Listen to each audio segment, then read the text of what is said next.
మామయ్య అది ఇలా వెళ్తున్నాను కనిపించాను అందుకు వచ్చాను. అయ్యో వాళ్ళు చాలా ఇంద్ర చూసా ఏం ఒరే మా మీద కోపం దగ్గర పండగ రాలేదా? ఏ కోపం కాదు ఖాళీ లేక రాలేదులే. ఖాళీ లేక అంతే నేను సైకిల్ కొనుస్తాను నేను సైకిల్ కొనివ్వలేదని రాలేదా? అలా ఏం లేదు మామూలుగా రాలేదు. ఒరే ప్రాణం తీసేస్తుందిరా బాబా మీ అత్తగారా. ఏమైంది మళ్ళీ? మనం రోజు మీ ఇంటికి వద్దామని బయలుదేరాం.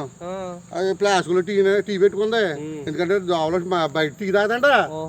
కప్పు శాస్త్ర పట్టు టీ తాగుతుందని చెప్పి వేసుకుందరా.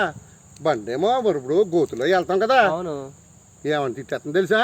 ఇంత వయసు వచ్చింది ఇంకా బండి ఆడుతూ రాదా? నువ్వు బండి సరిగ్గా నడపకుండా చీర పాడైపోద్ది అంటది. కొత్త చీర కట్టుకుందిరా బాబా. టీ మీద అడిపోతా అంటే బండి మీద టీ తాగుతారా ఇది దొరకపోతేనే. నువ్వు సరిగ్గా తీసుకెళ్ళాలి కదా. నువ్వు మీ అత్తగారికి సపోర్ట్ చేయ. అరే బండి మీద టీ తాగుతారండి రా సపోర్ట్ చేయ. మేము తాగుతామండి మా ఇష్టం మీరు సరిగ్గా తీసుకెళ్ళాలి అంతే. అలాగే తాగండి.